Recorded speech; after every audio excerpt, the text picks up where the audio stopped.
நமஸ்காரம். இது நமது உலகம் சேனல் நேயர்களுக்கு வேங்கடம் ராம்நாராயண் அன்பு கலந்த வணக்கங்கள். இப்போ நாம் பார்க்க போகிறது எதிர்வரக்கூடிய சித்திரை மாதத்தின் பலன்கள்.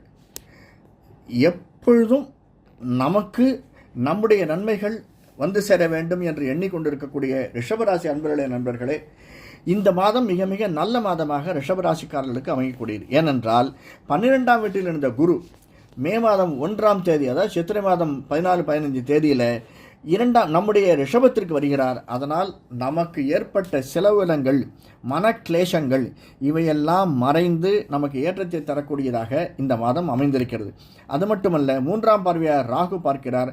நம்முடைய வீட்டில் இருக்கக்கூடிய வீடு என்று சொல்லக்கூடிய ரிஷபத்தினுடைய அதிபதியாக இருக்கக்கூடிய சுக்கிரன் லாபஸ்தானத்தில் 11இல் மிகவும் உச்சமாக இருக்கிறார்.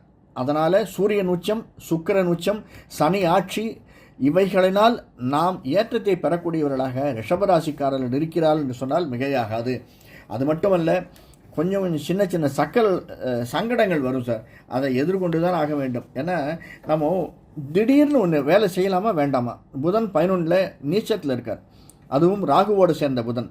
இந்த திடீர்னு நம்ம ஒரு செயலை செய்யறதுக்காக போவோம், ஐயோ இப்போ வேண்டாம், நாளைக்கு பண்ணிக்கலாம், இல்லை அதை பண்ணிடலாம். இப்படியா ஒரு சின்ன சின்ன குழப்பங்கள் வருவதற்கான சாத்தியக்கூறுகள் அதிகமாக இருக்கிறது. அது மட்டுமல்லாமல் நம்முடைய 7ஆம் வீடு, அதாவது விருச்சிகத்தை குரு 15 நாட்கள் மேலே பார்க்குறார். அதனால் ஆரம்பத்தில் சில சங்கடங்கள் கணவன் மனைவிக்குள்ளே இருந்தாலுமே அந்த உறவு மேம்படக்கூடியதாக ஒரு 10 நாள் 12 நாளைக்கு அப்புறமாக அந்த உறவு மேம்படும். முதல் ஒரு வாரம் 10 நாள் போக அடுத்த 2 வாரங்கள் 3 வாரங்கள் நமக்கு நல்லதொரு மேன்மையை தரக்கூடியதாவது. ஹஸ்பண்ட் ஒய்ஃபாக இருந்தாலும் சரிதான். 10ஆம் இடத்தில் சனி செவ்வாய் கூட இருக்கிறார். அதனால் யாராவது வீடு சம்மந்தப்பட்டது, நிலம் சம்மந்தப்பட்டது, அந்த தொழில் இருப்பவர்கள், கன்ஸ்ட்ரக்ஷன் பிஸ்னஸ், அதில் லேண்டு டீலிங்கில் இருக்கிறவங்களுக்கு மிக மிக ஏற்றத்தை தரக்கூடியதாக இந்த மாதம் அமைந்திருக்கிறது. நிச்சயமாக தைரியமாக இறங்கி ஒரு டீலை முடிச்சிருக்கிறதுக்கு வழிகள் நிறைய இருக்குது இந்த மாதம் டீலை முடிக்கிறதுக்கு. அது மட்டும் இல்லை, பிஸ்னஸ்காரர்களுக்கு, திரைத்துறையில் இருப்பவர்களுக்கு 11ஆம் இடத்துல நிழல் கிரகம் வந்து சுக்கிரனோட சம்பந்தம். அதனால் திரைத்துறையில் இருப்பவர்கள், வங்கிகளில் பணம் உரியவர்கள், பணம் டீலிங் இருப்பவர்களுக்கெல்லாம் இந்த மாதம் மிக மிக ஏற்றத்தையும் மாற்றத்தையும் தரக்கூடிய ஒரு மாற்றமாக அமைந்திருக்கிறது.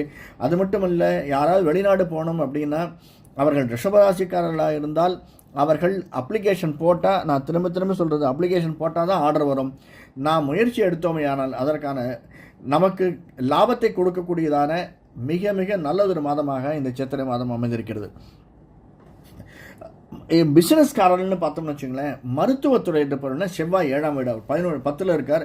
அதனால் மருத்துவத்துறையில் இருப்பவர்களுக்கு நல்லதொரு ஏற்றம். மருத்துவத்துறையில் இருப்பவர்களுக்கு மட்டுமல்ல, மருத்துவத்தில் யாராவது ஷேர்ஸ் வாங்கி வச்சுருந்தோம்னா அந்த ஷேர்ஸ் ஏற்றத்தை தரக்கூடியதாக இன்றைக்கி வருதா அப்படின்னு சொல்ல முடியாது. ஏன்னா முதல் 10 நாள் சரியாக இருக்காது இந்த மாதம். அதனால் கொஞ்சம் பொறுமையும் திறமையும் இருப்பவர்களுக்கு அந்த ஷேர்ஸ் வந்து நல்லதொரு லாபத்தை கொடுக்கக்கூடியதாக ரிஷபராசிக்காரர்களுக்கு அமைந்திருக்கும். அது மட்டுமல்ல, இது முக்கியமாக சொல்லணும்னா ஆன்மீகமும் அரசியலும் சேர்ந்தது ஒரு மாதமாக அமைந்திருக்கிறது. சூரியன் 12ஆம் இடத்தில் உச்சத்தில் இருப்பதால், அந்த சூரியன் நம்முடைய 4ஆம் வீட்டு இருக்கக்கூடியவன், அவன் 12இல் உச்சமாக இருக்கிறான். அதனால் சில சங்கடங்கள் நமக்கு வரலாம். நாம் எதிர்பார்த்த இடத்திலிருந்து லாபங்கள் நமக்கு குறையலாம்.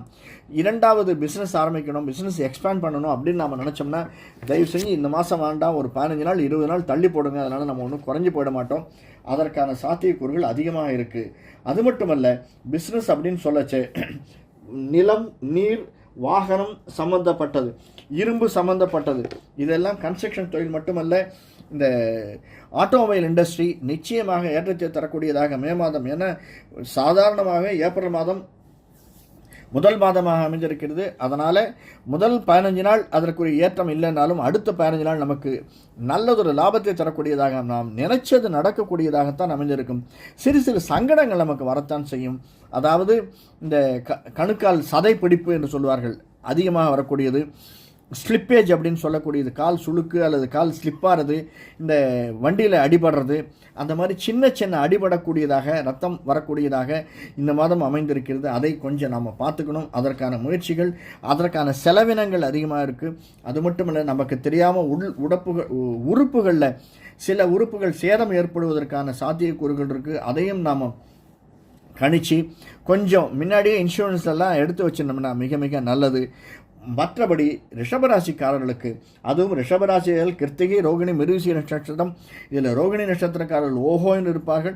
மிருகசீரனும் கிருத்திகையும் கொஞ்சம் அடக்கி வச்சா மிக மிக நல்லது. நண்பர்களுடையவும் உறவினர்களுடையவும் நல்லதொரு நட்பு உறவும் இருந்தாலுமே கொஞ்சம் அவர்களுக்கு வயிற்றுச்சல் அது அதிகமாக இருக்கும். அதையெல்லாம் நம்ம பொறுத்துன்னு போதான் வேணும். 1 மாதம் 2 மாதம் பொறுத்துக்கோங்க.